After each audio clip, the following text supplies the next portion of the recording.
स्वामी जी, दूध कौन से जानवर का सबसे अच्छा होता है? बेटी, दूध तो भैंस का ही सर्वोत्तम होता है। फिर तो आपको भैंसशाला चलानी चाहिए स्वामी जी। आप गौशाला चलाते हैं और दूध भैंस का सबसे अच्छा बता रहे हैं।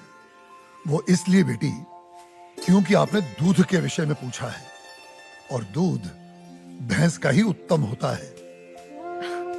तो फिर गाय का दूध स्वामी जी? बेटी, गाय का दूध दूध नहीं, अमृत होता है। और हमारे लिए गाय जानवर नहीं, हमारी माँ है। वो कैसे स्वामी जी? बेटी, हमारे शास्त्रों में स्पष्ट उल्लेख है, गावो विश्वस्व मातरः, गाय संपूर्ण विश्व की माता है।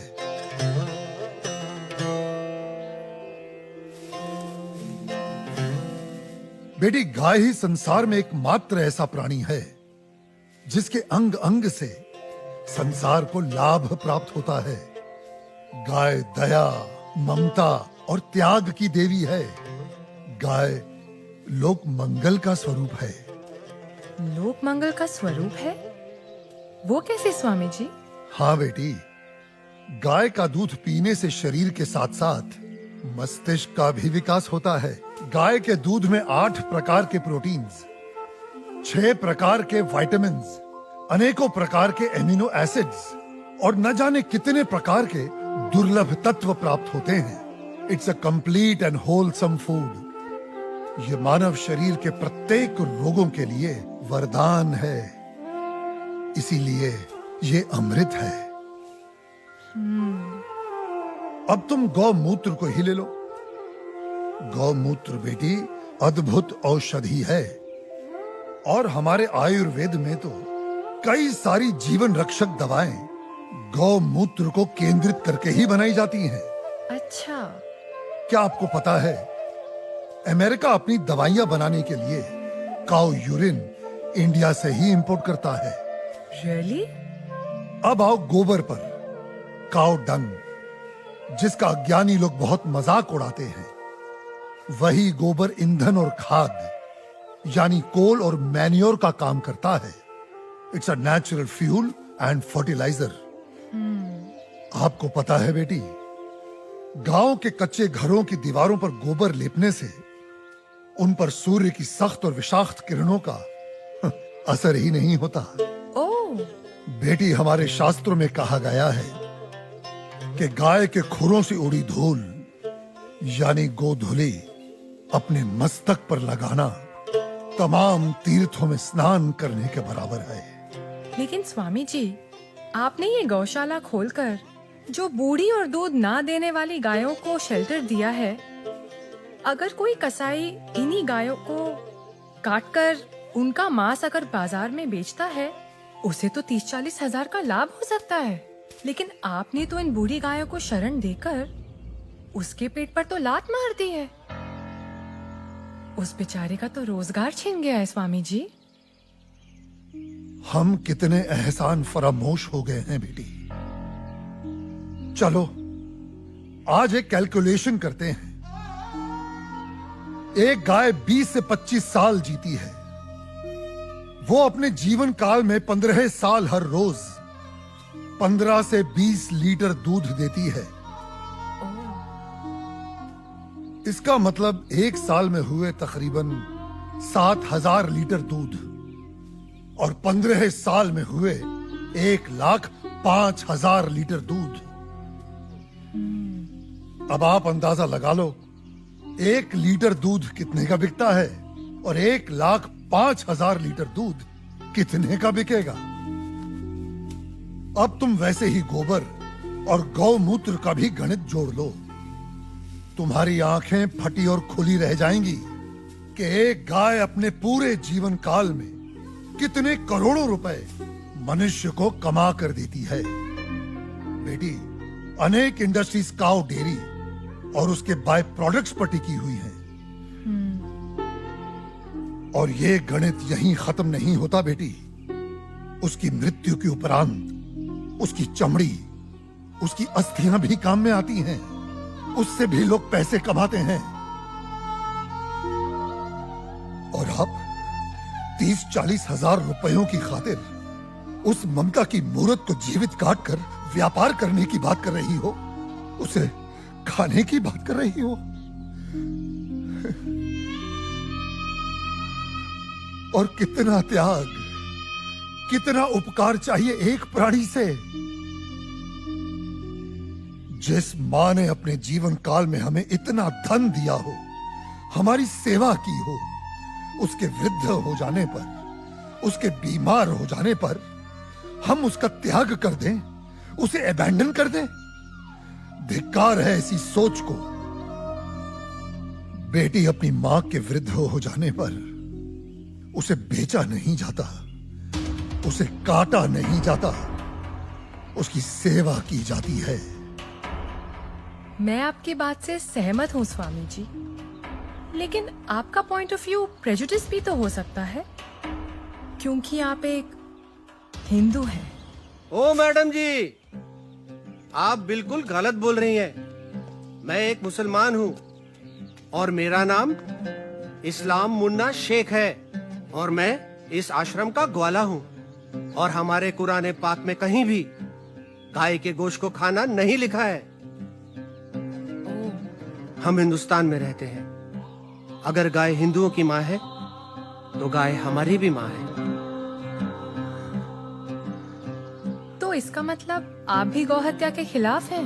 100%। हम हिंदुस्तान में गौ हत्या नहीं होने देंगे।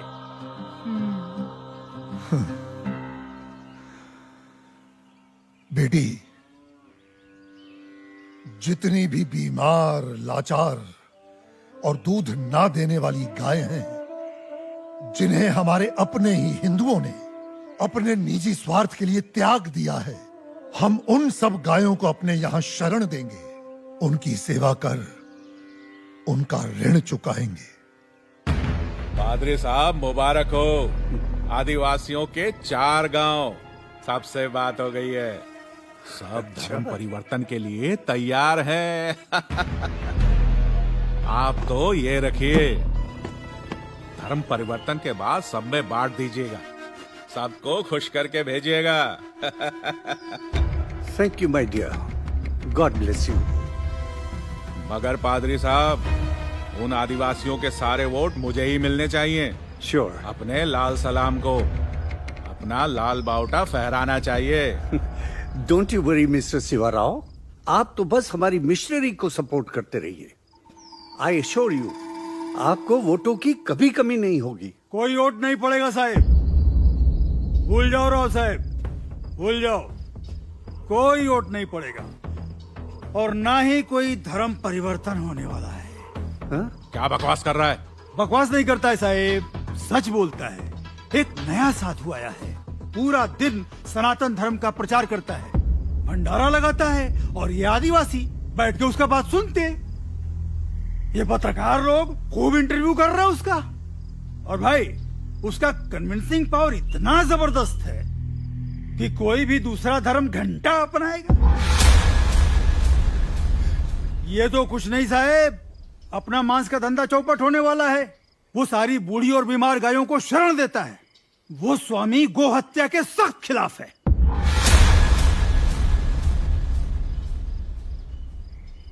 शिवा साहिब, इन्हीं गायों को तो हम खरीदते, इन्हीं का तो मांस बेचते। आपको पता है, उसकी गौशाला में मुसलमान काम करते हैं और हमारे कसाई घर में कई कसाईयों ने गाय काटने से इनकार कर दिया है। शिवा साहिब, गाय नहीं कटेंगी तो धंधा कैसे होएगा, और धंधा नहीं होएगा तो पैसे कहां से आएंगे, और पैसे नहीं आएंगे तो इलेक्शन में जीतेंगे कहां से। उन्हें अपनी भाषा में समझाया नहीं उसको? समझाने गए थे साहिब, साले ने दम देके भगा दिया हमको। बोले तो बहुत सॉलिड है, एकदम पावरफुल है वो।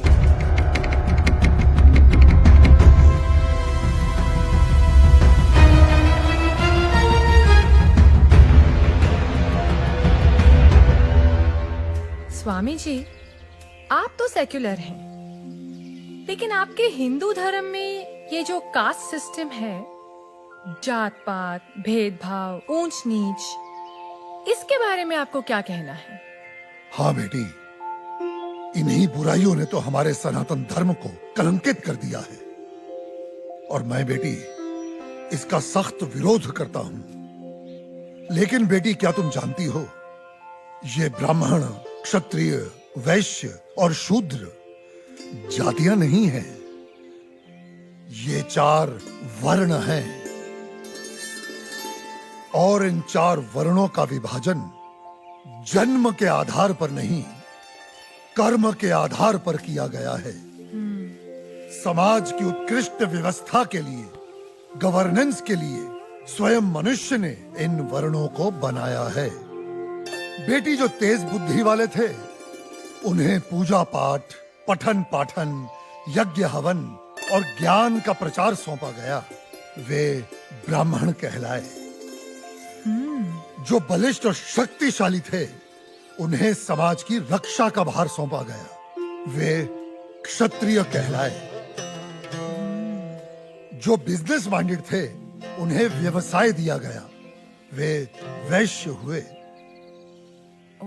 और बेटी, समाज में स्वच्छता बनाए रखने वालों को, सेवा करने वालों को 4थे वर्ण का नाम दिया गया, वे शूद्र कहलाए। बेटी, हमारे शास्त्र कहते हैं, जन्मने जायते शूद्राः संस्कारात् द्विनोच्यते, अर्थात जन्म से प्रत्येक व्यक्ति शूद्र होता है। वो केवल अपने संस्कारों से, अपने कर्मों से ब्राह्मण, क्षत्रिय, वैश्य या शूद्र बनता है।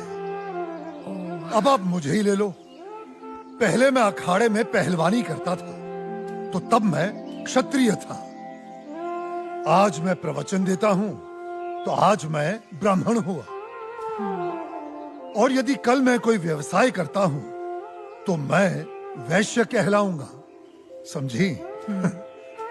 मेरा ब्राह्मण या क्षत्रिय होने पर कोई कॉपीराइट नहीं है। बेटी, हमारे सनातन धर्म में ऊंच नीच का कोई स्थान नहीं है। ये 4 वर्ण एक दूसरे के पूरक हैं। They are interdependent on each other.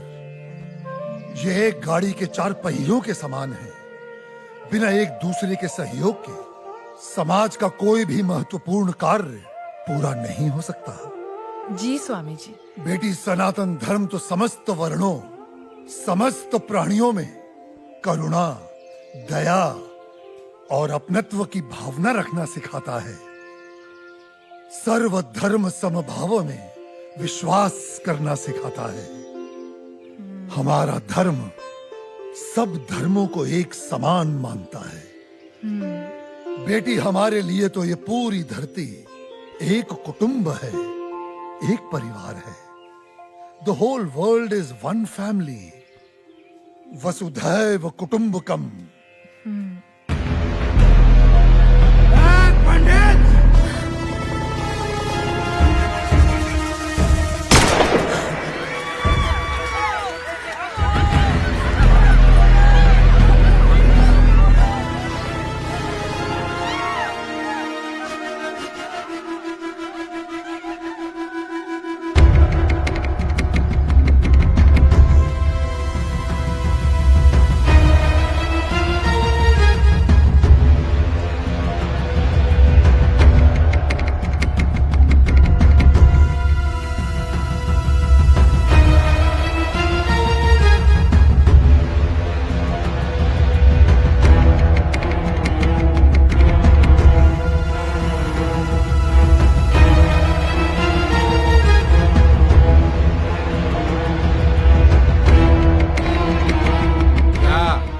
क्या रहा है यहाँ पर? हाँ, चल क्या रहा है यहाँ पर?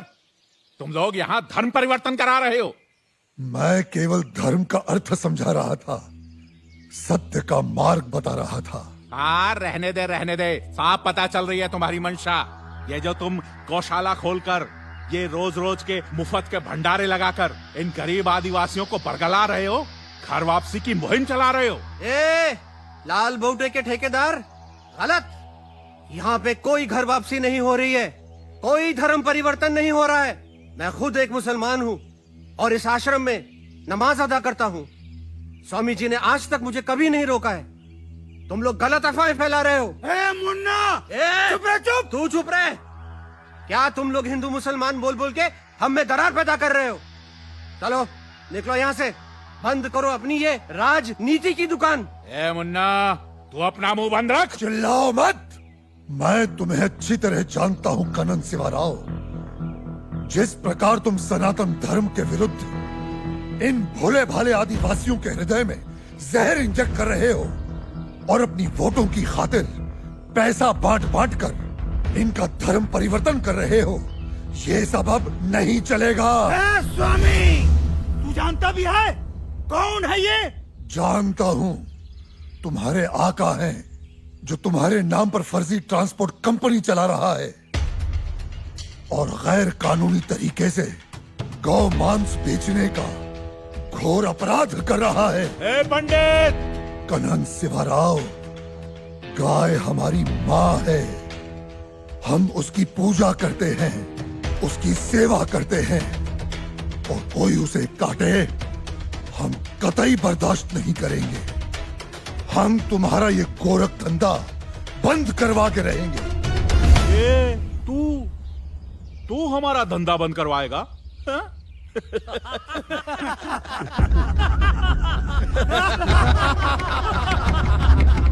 जाइला। ए गौरक्षको, एक गाय का गोश्त भी गोश्त ही होता है। ए, तू होता कौन है हमें रोकने वाला? हा? मैं मुर्गी का गोश्त खाऊं, बकरे का गोश्त खाऊं या गाय का गोश्त खाऊं, गोश्त तो गोश्त ही होता है। ए, क्या फर्क पड़ता है? बिल्कुल फर्क पड़ता है। मानो तो माँ माँ है वरना जानवर। कनन शिवाराव, माँ, बहन, बेटी और पत्नी सभी स्त्री जात होती हैं, लेकिन सभी के साथ एक जैसा संबंध नहीं बनाया जा सकता। ए कनन, क्या तू अपनी माँ बहनों के साथ सोता है? उनका बिस्तर गर्म करता है? हरामखोर, माँ पे जाता है।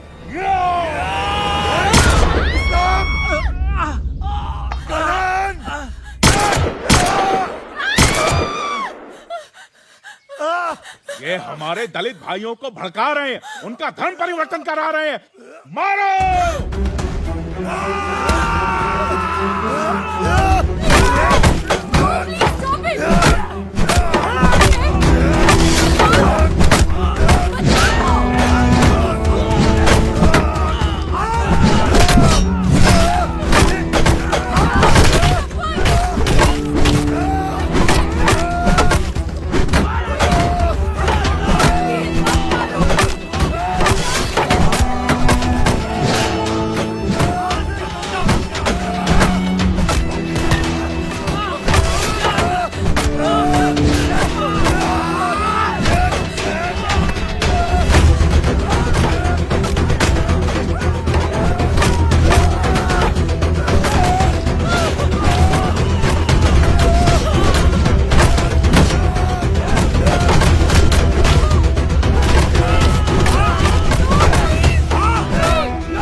ब्राह्मण को कमजोर मत समझ। ब्राह्मण दीनहीन तो सुदामा, त्याग में दधीची और प्रतिशोध में चाणक्य और दंभ में रावण और रुद्र हुआ तो परशुराम।